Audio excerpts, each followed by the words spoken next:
I produce a program about Latin American music and musicians, Latin American roots, which I call itinerarios. And I wonder if you can take a few minutes to talk about some of your experiences making music in Havana or Sao Paulo. I think you've...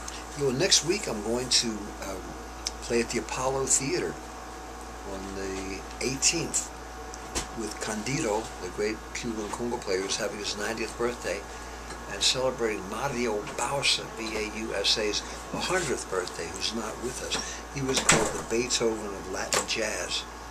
And John Faddis is going to be a great trumpet player, and a whole bunch of other fantastic, and Bobby Sanabria and his big band, and I've been honored to do my En Memoria de Chano Pozo with them. And Bobby Sanabria and Candido played that with me on my 80th birthday celebration at Symphony Space with the Queen's Orchestra, conducted by Maurice Perez, who used to work with the Austin Symphony and Corpus Christi Orchestra years ago, an old buddy of mine. He's 80, I think Maurice is 81, still out there, better than ever. And I'll be playing with them, and the nature of the concert is to celebrate Afro-Cuban music in the 40s and jazz, and how that came together and created a kind of a new renaissance of music in Harlem and then across the world. And now, all these years later, how influential that Latin jazz has become. And Paquito D'Rivera just won the National Music Council's Silver Eagle Award. And I just presented, I was the presenter with him, because I've known him since 1977, when Paquito D'Rivera, Arturo Sandoval, and a great Guaguancó group, G-U-A-G-U-A-N-C-O, Guaguancó, called Los Papinas, L-O-S-P-A-P-I-N-E-S, Los Papinas. We all played together with Dizzy Gillespie's band, Stan Gess's band, Earl Hahn's band, and my little group. And I wrote that piece in memory of Chano Pozo to celebrate that. And I was just with Paquito this past week, and we were talking about that, how all those years, same year that a year after I came to Kerrville for the first time, I had the chance to go there. And even though we didn't have the political results that President Nixon did when he sent the ping pong players to China, we had the cultural results of people here appreciating the gifts of Cuban music, and the people in Cuba realizing that we appreciate their culture even if we're cut off politically. So I guess the Carter administration hoped that maybe our going there and all playing together would open up doors, and I'm sure eventually it will. Now Paquito D'Rivera has moved here, and Arturo Sandoval has moved here, and we hope someday that the two countries will be, reconciled.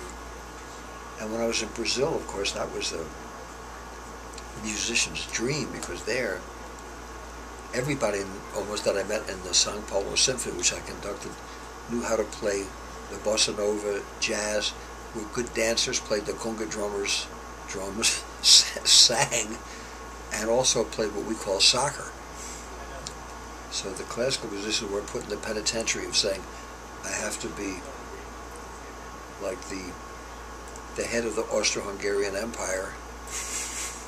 It was more that they considered themselves to be musicians that loved European classical music, but also loved their own folk music and loved all sincere music. So I'd like to have a good time when they weren't doing music. And the audiences for all type of music, they were incredible, and the people are such good dancers. And then in Carnival season, the whole country gets up and dances and sings and plays music. So when you go to anybody's party, almost everybody can play the guitar to some extent, so it's like a Kerrville campfire.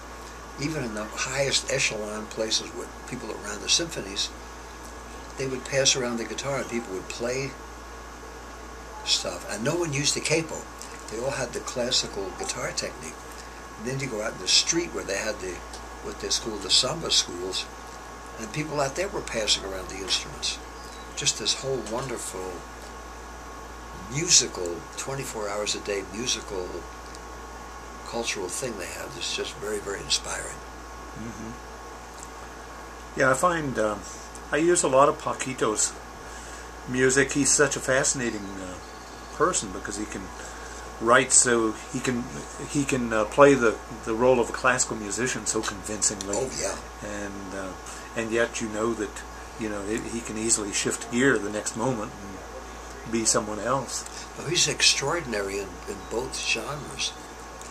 Dizzy Gillespie chose him after we were on Cuba together years down to kind of be one of the directors of Dizzy's own band. And you can't get a better accolade than that. Paquito is just a magnificent player. And when we did our first concert, there's a picture on the website of us where we're rehearsing, and Paquito played the Webern concert Stück, and I was there conducting the Brooklyn Philharmonic, and the musicians are all wonderful musicians. They're not all great freelance players. They were looking and say, "Who is this guy? Clarinet solo? Are they kidding? Who is that?" After we played about a minute, they said, "Wow." Then we had an intermission. Then we had a jazz piece with the orchestra, and he played in that too. And they did a double wow. I said, "Good Lord." It's like they had two different geniuses, but it was the same guy. And he's written wonderful chamber. He's written a piece for the Cape Cod Orchestra.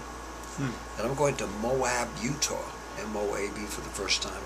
And there's a festival there, and they said when he came out, he just knocked everybody out. They'd never heard anything like that in their life. And he's a very good role model for all musicians because he works so hard, and he's so good at all the different things that he does. And that's a beautiful thing to have somebody like that.